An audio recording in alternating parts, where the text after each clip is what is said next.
to welcome everyone to today's webinar on fNIRS with toddlers through school-age children. I am thrilled to welcome today's speaker, Dr. Susan Perlman. Dr. Perlman is an associate professor of psychiatry at the Washington University School of Medicine in St. Louis.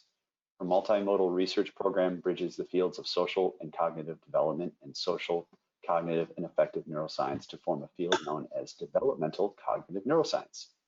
She employs multi-methodological techniques, including functional magnetic resonance imaging, fMRI, functional near-infrared spectroscopy, fNIRs, which we'll be able to hear a lot about today, psychophysiological measures, eye tracking, and other behavioral and questionnaire measures to conduct cognitive and neural analyses of mechanisms underlying the development of emotion and its effects on social interactions.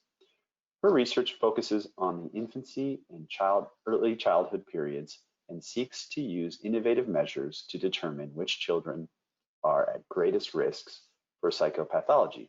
So thank you so much. Welcome, Susan. I've got a few more slides to yet go through. Our company, NIRx, is a complete fNIRS solution provider. Founded in 2000, today NIRx has 850 active end-user labs worldwide, 200 global distribution offices in both European and North American headquarters. We will be having quite a few team members here helping out from the NIRx side, including myself, Thomas Johansson, Eric Nelson, and Angelo Herrera. Angelo and Eric will be taking your questions, and we'll be able to field those later on. And I wanted to go over a few considerations. You are muted. Questions are welcome at any time. As I just mentioned, please use the GoToWebinar panel to submit your questions, and we'll go over those at the end. Content will be available on our website in the upcoming days. You can find that at nirx.net/webinars. And further questions can be addressed to consulting@nirx.net. I'd like to get back to Dr. Perlman, who is, as I mentioned, an associate professor of psychiatry at Washington University in St. Louis. We will be covering fNIRS imaging with toddlers through school-age children. Dr. Perlman will be going over that. And the following will specifically be addressed: general advantages and trade-offs of using fNIRS for developmental research, specific use cases such as looking at simultaneous parent-child measurements, data collection tips. We do know that young children, just like infants, as mentioned a couple of weeks ago, can be very, very difficult to work with at times. So it's important to know some of those tips and other practical considerations related to setup and experimental design. Now, with that, I would like to hand it over to you, Dr. Perlman, and please let me know if there are any other questions, or let us know if there are questions as mentioned, and put those in the chat box. Okay, can you see my screen? Yes, I can. Okay, perfect. Oh yeah, hold on, I have to minimize this so I don't see myself. Okay, everybody, so I can't see you, but welcome. Thank you so much for coming. I very much apologize for the technical difficulties, but I'm glad you're here. I'm so excited to do this, and I really want to thank the NIRx company for inviting me. So today I'm talking to you about NIRs in toddlers through school-age children. I've put a lot of my own research in it, but I'm more going to focus on the methods than on the actual findings, because they're all in papers you can look up or ask me. So I'll be kind of going quickly through the findings, but talking about the methodology that we used. Oh, can we, next. Okay, there we go. So I run the Laboratory for Child Brain Development at Washington University, and what we do is focus on using multimodal imaging combined with behavioral and psychophysiological measures to understand the neurodevelopment of temperament as a predictor for psychopathology onset. So what we're trying to do is figure out as young an age as possible which children are most at risk for later psychiatric disorders. And before we get into anything, I want to announce that we have a postdoc and a research assistant position open in my lab for a brand new grant right now that does use NIRs. So please contact me directly if you're interested in a postdoc or research assistant position opening. Okay, so today we're going to talk about three things. The first, we'll just talk about starting off with NIRs, like how I got started, why this kind of came to be. Then we'll move into special considerations for working with young children. That includes task design considerations, and then also considerations of what is a baseline condition. And then three, should be three. I will talk about my my work in parent-child hyperscanning.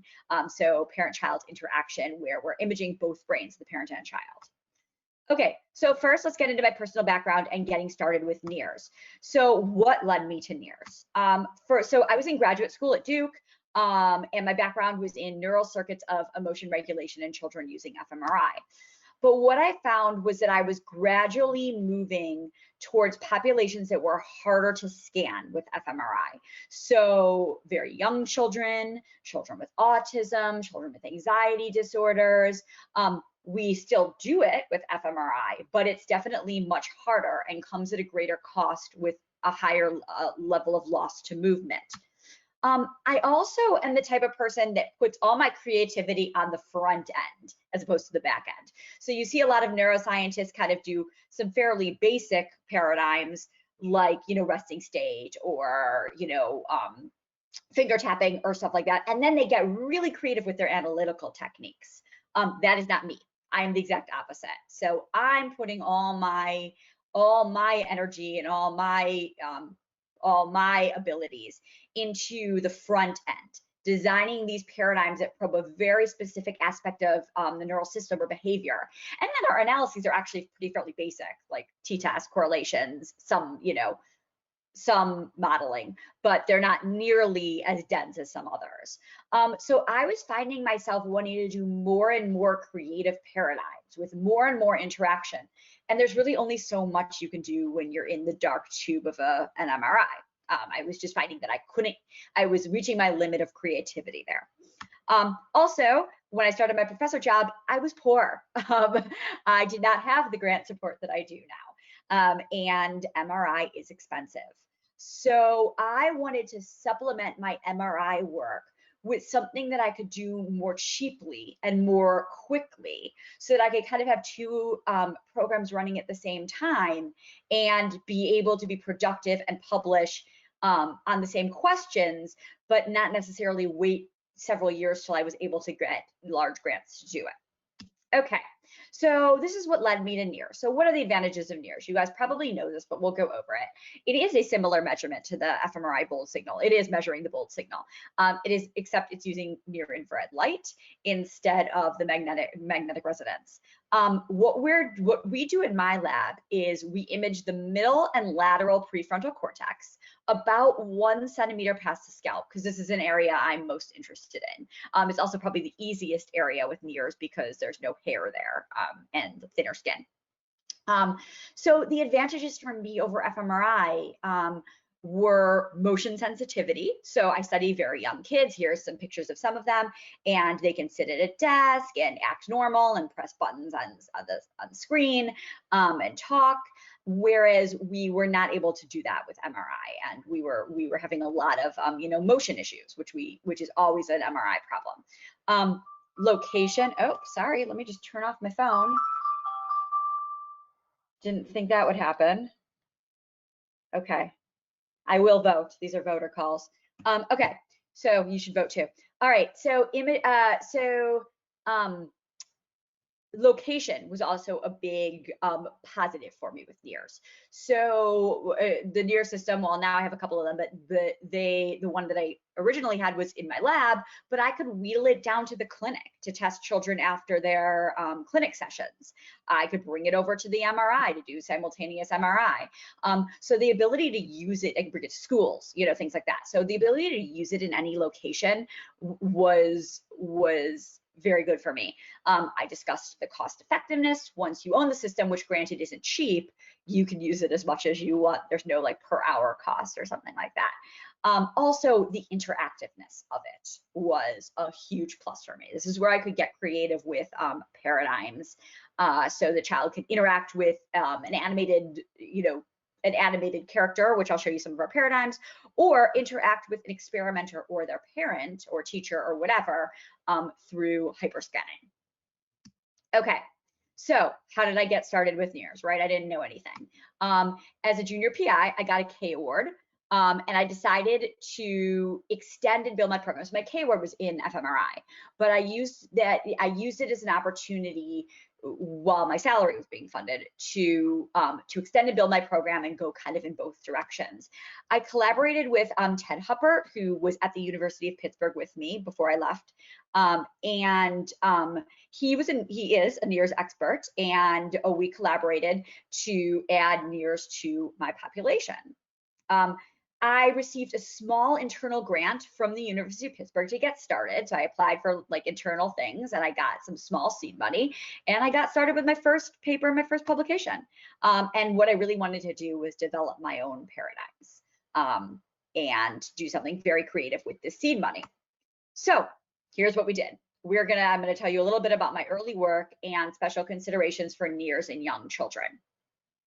So the first study we did, before I talk about the specific study, I want to let you guys know that all of our paradigms we make publicly available at no cost. So we only ask that you cite us as the source of the study, as the source of the paradigm. So if you are interested in using any of these paradigms in your research, you just contact me and my lab will make that freely available to you to adapt, use however you'd like. Okay.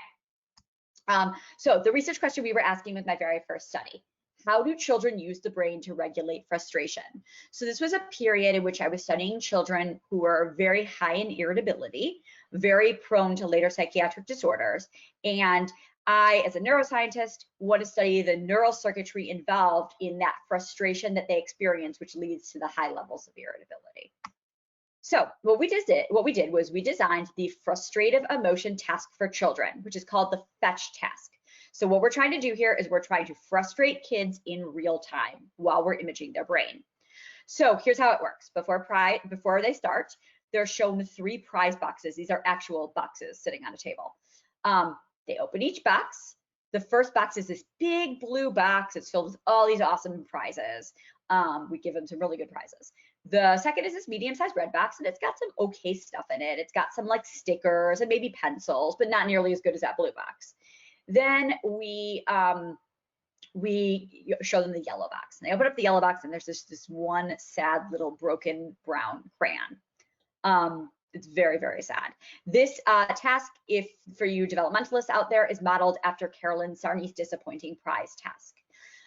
So the children are told that how they do on the task will determine from which box they are allowed to choose their prize at the end. So they're going to win a prize, and how they do will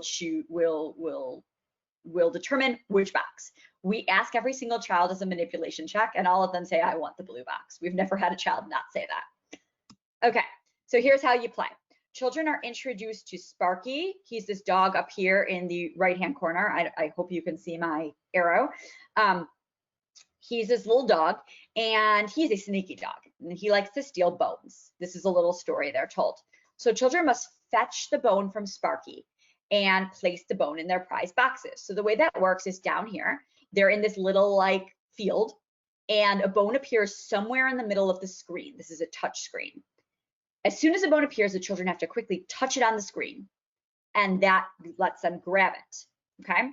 If they get the bone before the dog gets the bone, it goes into one of their prize boxes. So you can see there's this little ladder here. First they fill the yellow box, then a step, then the red box, then a step, and then the blue box. So if they can fill that blue box by the end of the game, the task, they will win a prize from the blue box. So what happens is there's blocks where they start, they're getting all these bones, they're filling up their box, they're almost at the blue box. That's a win block. Then what happens is Sparky gets sneaky, and he gets fast, and he gets the bone before they do.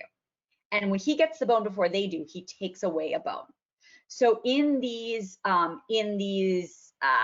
frustration blocks, they see their bones slipping away, and they see their prize slipping away, and it's frustrating, mild frustration. And then we have some rest, and we have them rate how they're feeling at the beginning and end of each block.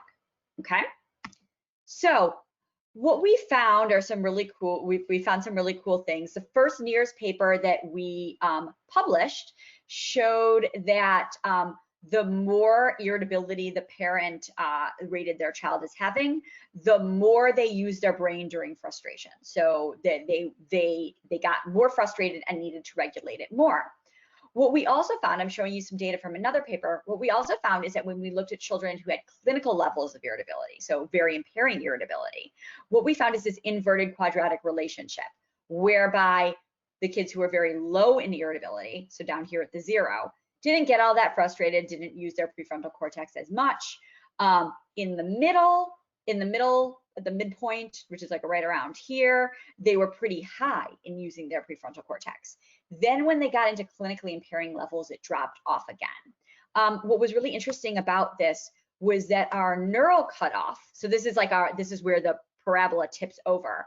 Our neural cutoff is at the 91st percentile. In a separate sample with my collaborator, Lori Wachschlag in Chicago in Northwestern, we found that in a community sample on this questionnaire, a 96th percentile is the cutoff where irritability becomes clinical.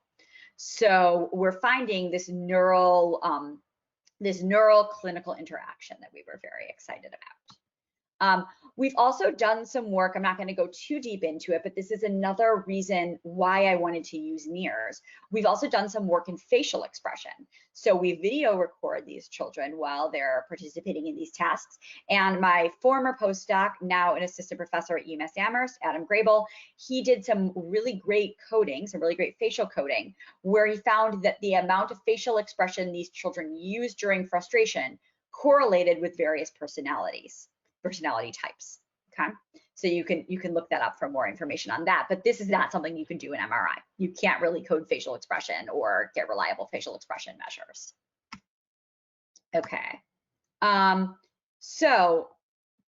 considerations for NIRS in children. So what do you want to consider when you're designing a task before I go into a few more of our tasks? First, you definitely want to consider child comfort. We find that the NIRS cap, both in adults and children, gets kind of uncomfortable at around the 30-minute mark. So you can't really be designing studies where someone's going to wear a NIRS cap for 3 hours. You really have to think, I'm going to get this cap on. I have about 30 minutes to work with. The younger the kid, the more quickly they might drop out. You want to use interactive and fun tasks to keep the children engaged. So the more you can distract them from the cap and things to pull at and the pressure of the cap or whatever, the more data you can get. So you try to distract them with fun tasks and keep them engaged. So don't make them boring.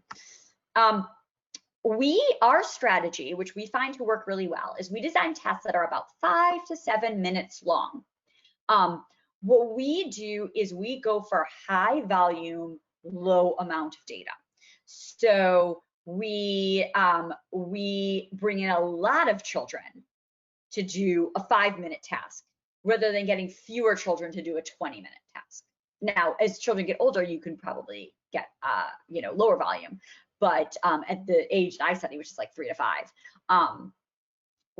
that's the strategy we need to do. So what we do is we kind of have children participate in multiple experiments at once. We bring a kid in, and in those 30 minutes, we get through 3 or 4 different tasks, and we randomize so that we can use our subject time effectively, but keep them engaged by switching from task to task.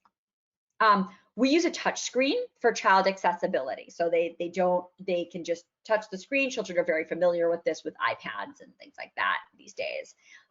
Plus they like it much better than using a keypad. We also find that block designs produce the most usable data.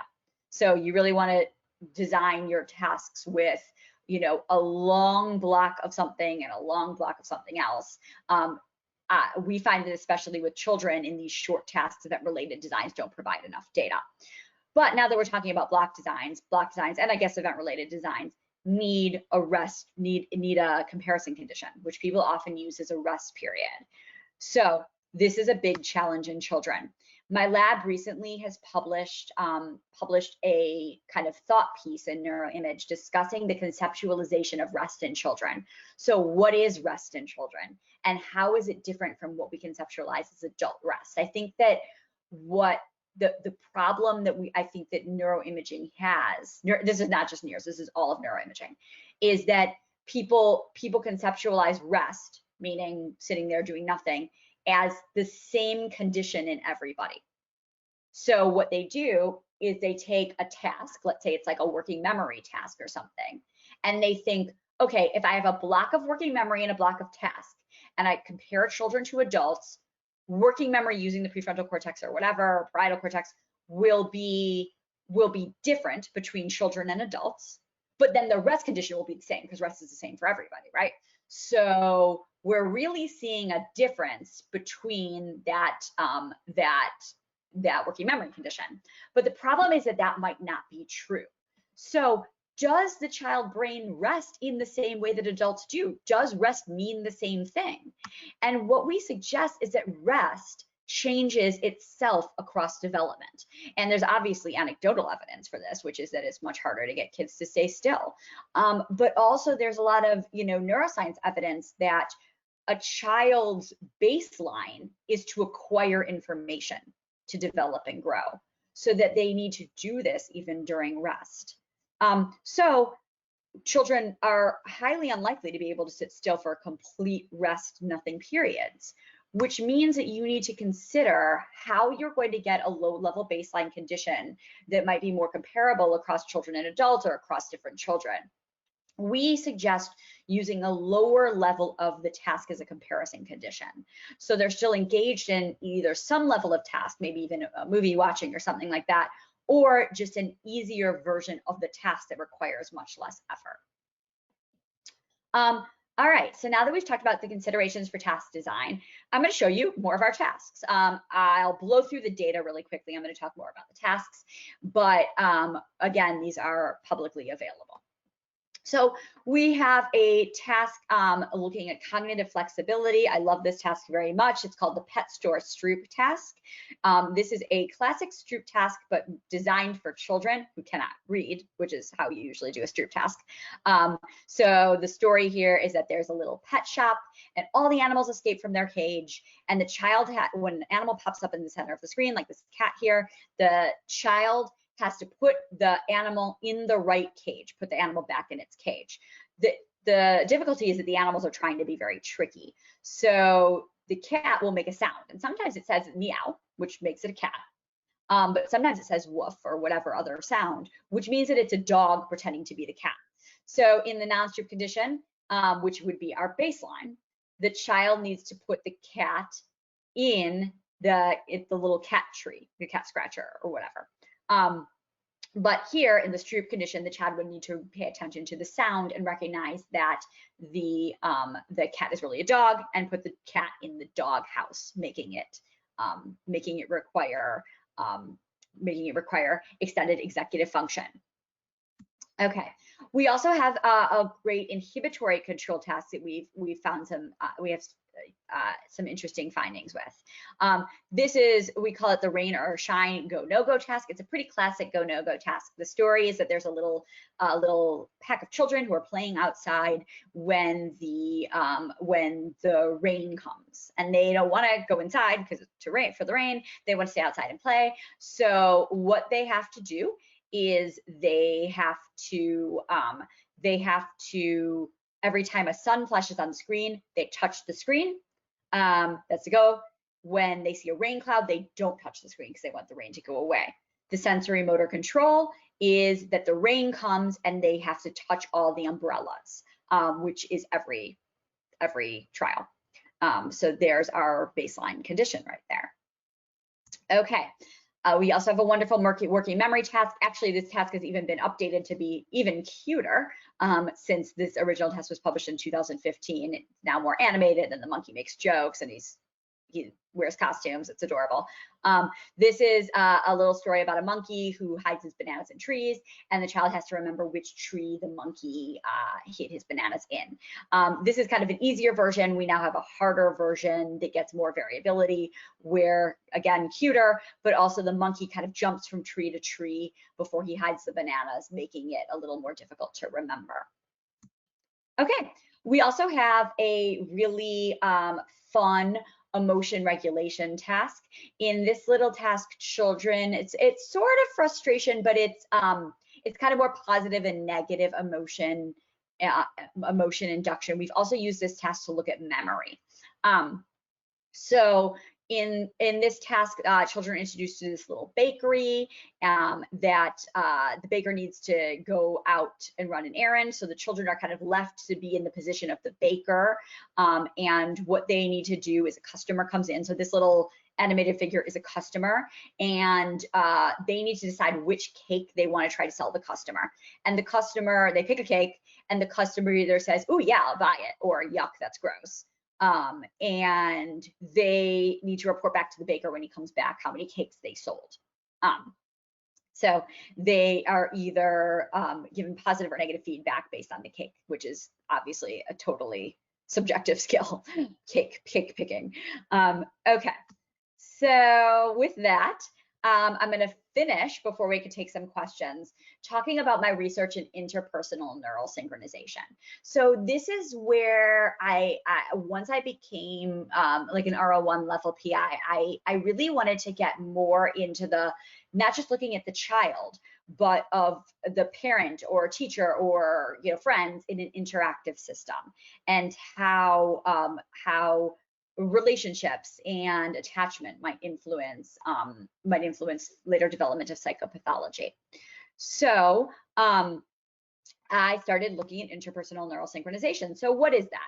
So we did this a long time ago. At the time, it was pretty new. What we're asking is there an underlying neural component to parent-child dyadic synchrony? So dyadic synchrony is the old psychology term for the give and take between two people. Is there an underlying neural component? So if your behavior is interactive, is your brain also interactive? I know it sounded weird at the time, but it ended up working. So what we're doing is we're measuring the correlation between signals of brain activation of two interacting individuals. What this allows us to do is look at the real-time influence of parent behavior on the child brain.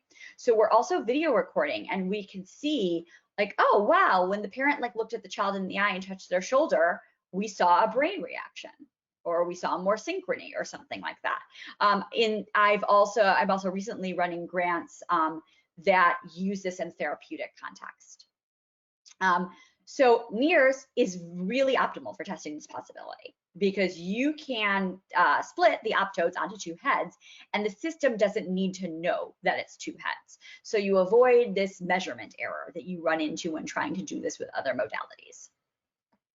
Okay, so first I'm going to show you how we did a proof of concept study in this technique, and then I'll show you some of our results in children. So this was just in adults. We wanted to kind of show that we were able to do this, basically. So what we did was we invited pairs of subjects in, so these people knew each other in some capacity, and we had them do tangrams, which are ancient Chinese puzzles.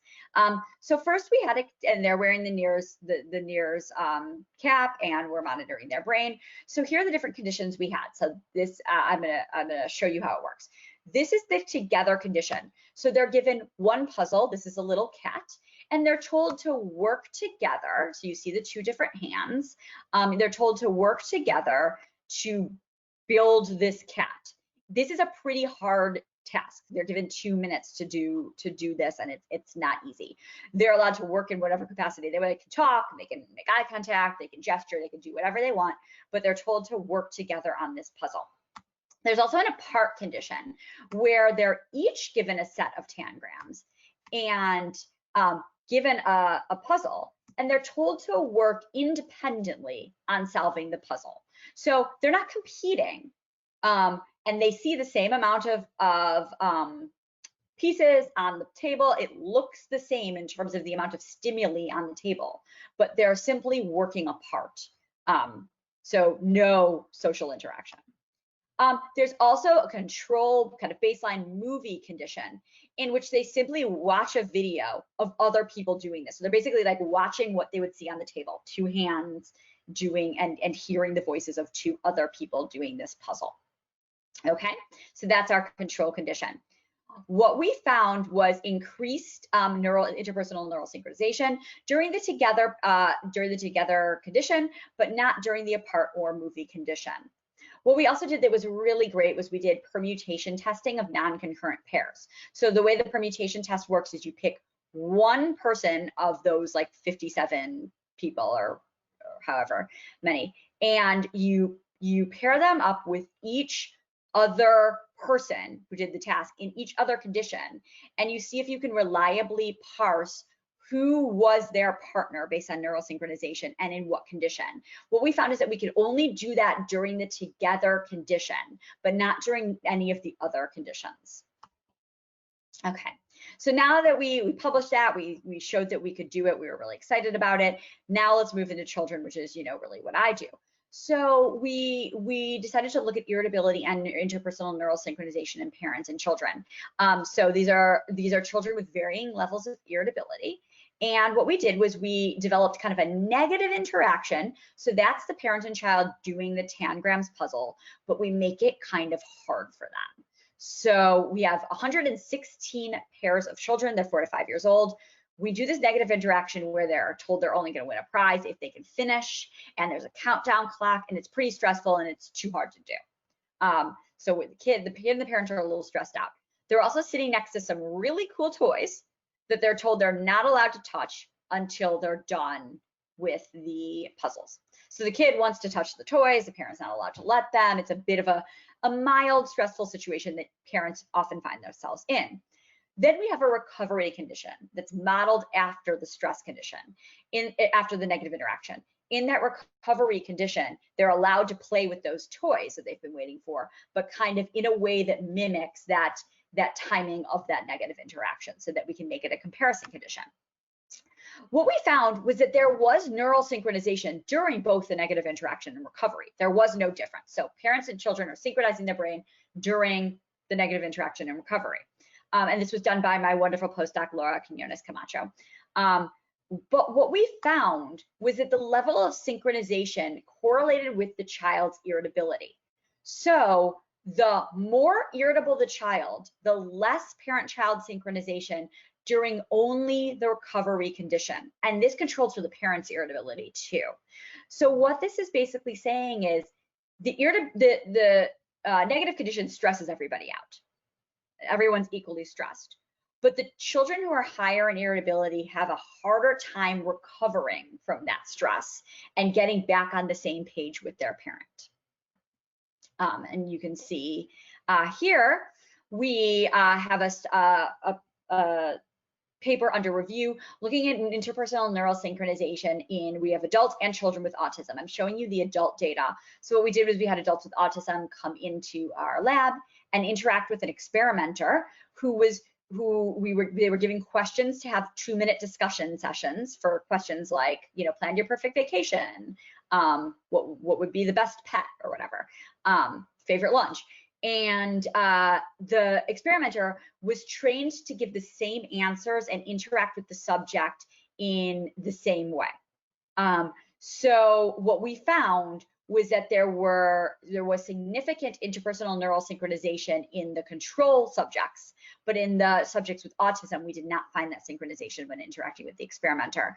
And this is the control minus, this is the comparison. We also found that the interpersonal neural synchronization that we saw in autism correlated with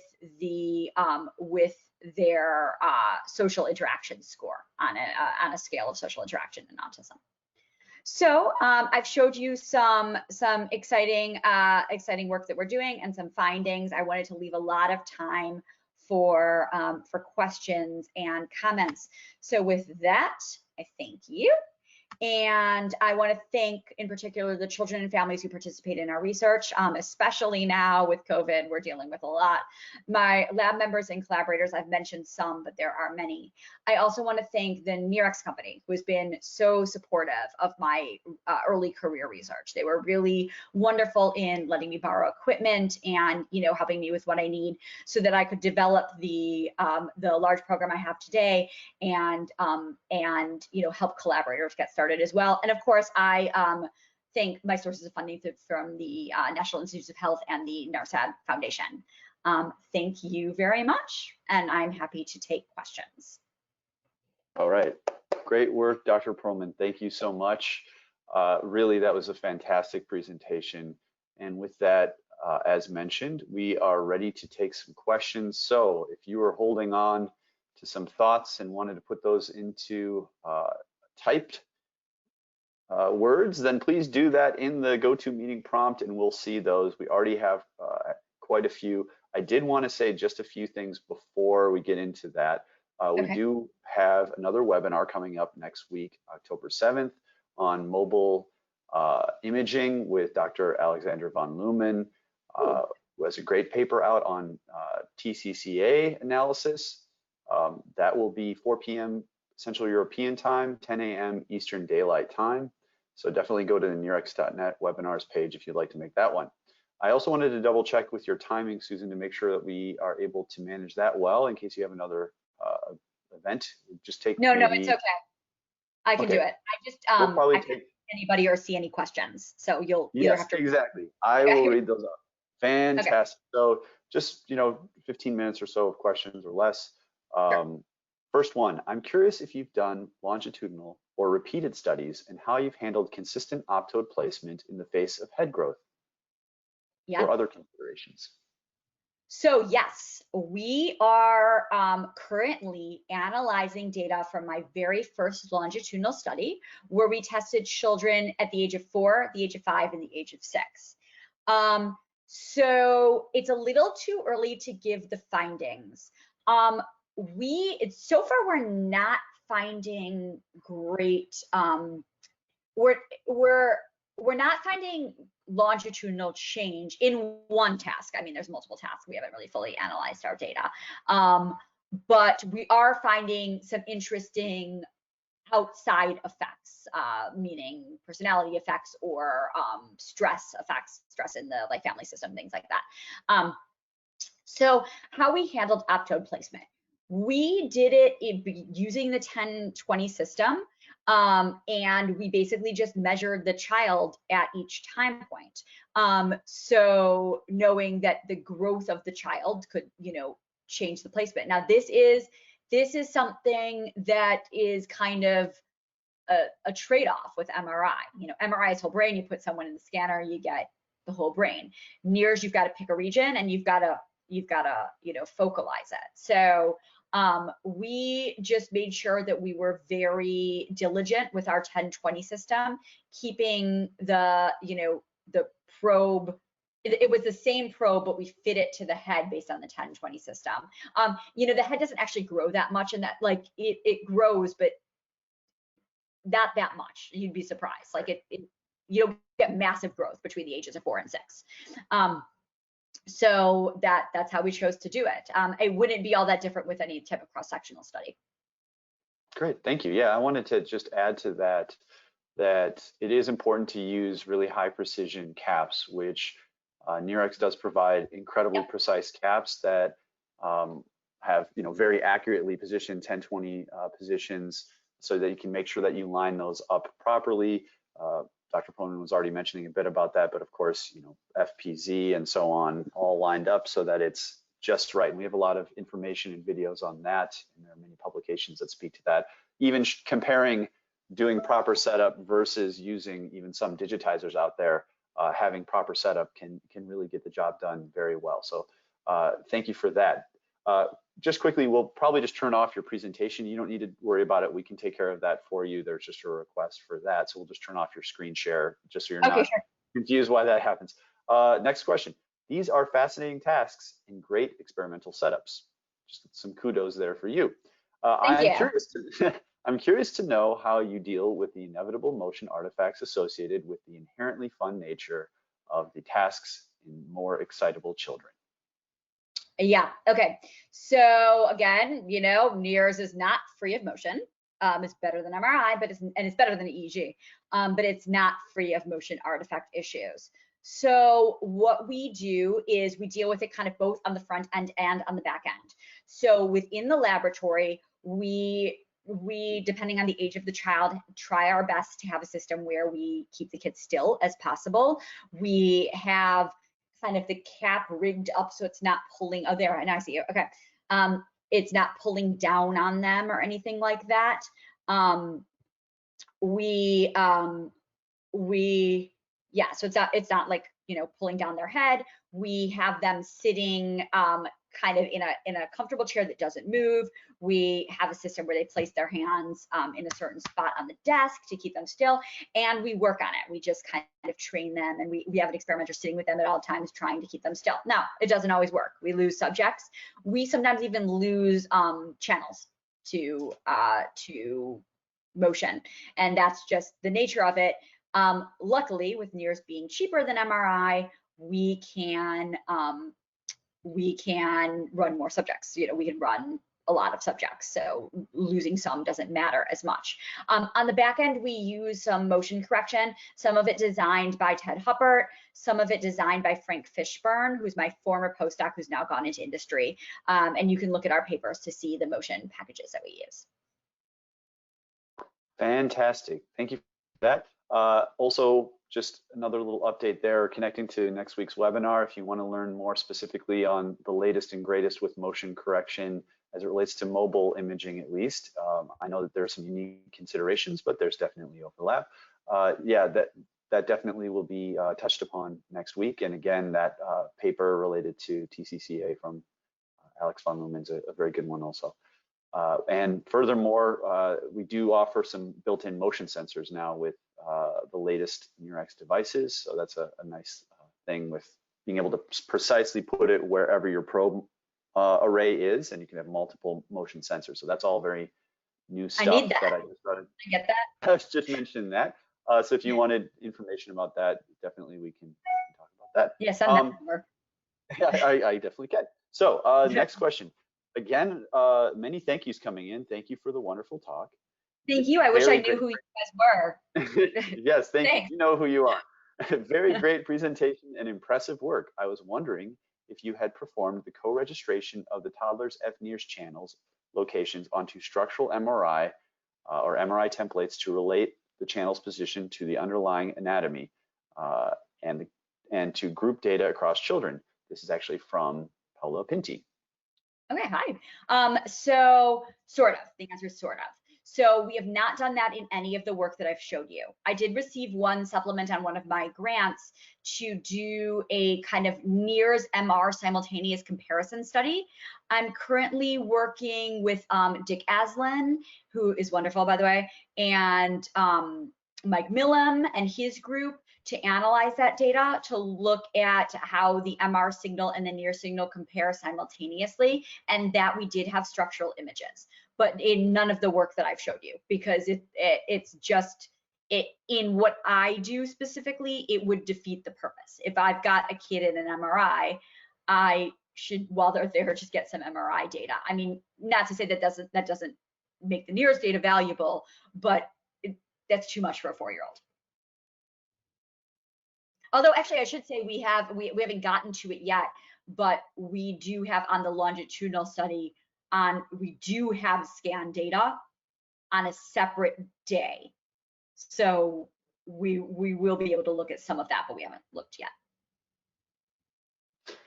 Great, and there was a question related to child-specific caps or head models, given that looks like the question said that many caps and head models are just smaller versions of adult caps and models and don't always seem to fit super well.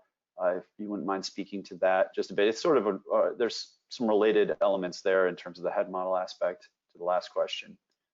Oh, honestly, this is probably a better question for the NIRx people. We use the NIRx provided easy caps and like them. Some of the earlier work before I started using the NIRx system, we created our own caps through the Department of Engineering at the University of Pittsburgh. I mean, that wasn't easy. So we've been fine with the easy caps. I would not call that a problem. You just need lots of sizes. You know, I have 20 caps. I mean, you know, ranging from infancy to adulthood. You just need to be able to fit them well, and you need someone to train you well in how to fit them.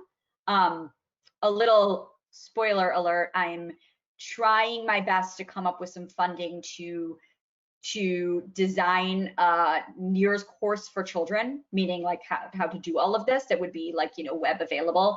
And that would be one of the, like, how to fit the cap, how to put it on, all of that would be one of the topics. That's fantastic. It's very exciting, and we'll all look forward to that. We hope it will I be definitely reviewed soon.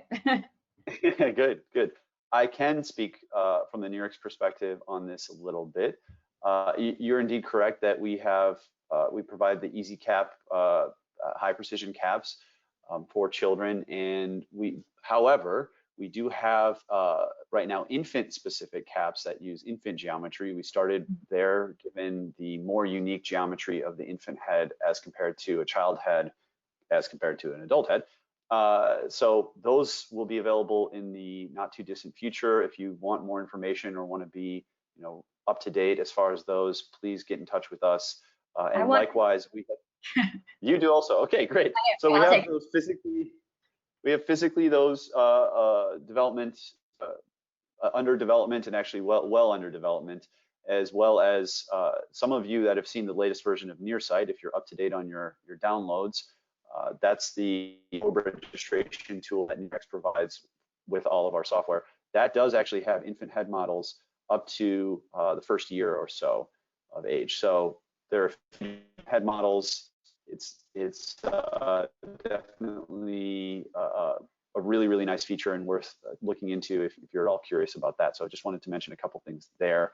That being said, this is an ongoing process of improvement that we take, as you said, you've seen, and we really appreciate the kudos you've given us that we've continually added new features and more customized, more application specific, these types of things. So next one.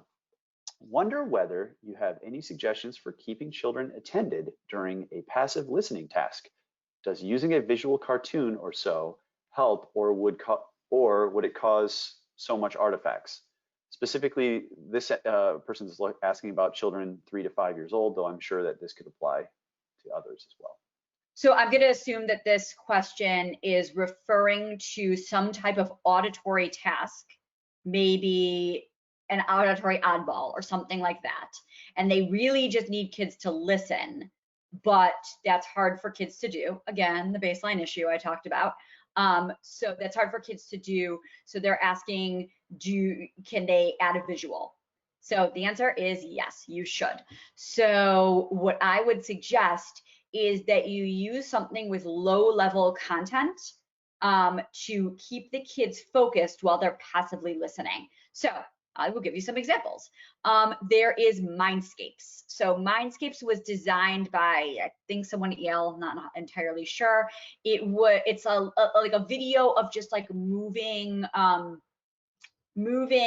like images, basically. And it was designed to move with the rhythm of scanner noise. You could look up the Mindscapes article. So it's like moving dots and lines, basically. Other options that we've used in the past, we've used part of the movie Fantasia, the Disney movie, which is basically just like cartoons moving around. And the non-emotional part, sometimes it's a little scary, edit those. And we've used March of the Penguins, the beginning of the movie March of the Penguins, where really just penguins walking around. We've also used in one of my MRI studies that was published, I don't know, maybe 2-3 years ago in, there's 2 publications, one I think is in human brain mapping, one is in neuroimage. We used nature videos, so like fish swimming, flowers blooming. I would suggest something like that. So something that's pretty low level, the kid can kind of zone out to while they're hearing the sounds and not so much focusing on the sounds. Fantastic. I was muted there for a second. Also, next question. Let you get a sip of water there. We'll just take a break. Good to stay hydrated. Can you tell us more about rest or baseline conditions and control tasks in both traditional and hyperscanning studies, and perhaps contrasting them if there is? It's really the same issue. So I think that with hyperscanning studies, the bigger challenge is you have to control for the visual and auditory input. So even if 2 people aren't interacting, they're still in the same room, hearing the same sounds, seeing the same things. And that's going to produce some minor level of of brain interaction. So that's why we had our movie condition in that one study, because it controls for the fact that they're in the same room watching the same thing, they're watching a movie. But what they're basically just watching is the same thing that they do. They're just not doing it. So it allows them to be watching and seeing the same thing they're seeing the entire time, but not actually having that level of social reciprocity. As far as just a general issue, it's just, so we published that paper in NeurImage this year. There's also a wonderful paper by my colleagues at WashU. I think it's called something like the Task B problem. It came out some years back. It's basically just discussing how you have to consider that your baseline isn't necessarily constant, and what that means when you're judging change against your baseline. And you can't just assume that the baseline is this stable force, which is often totally overlooked.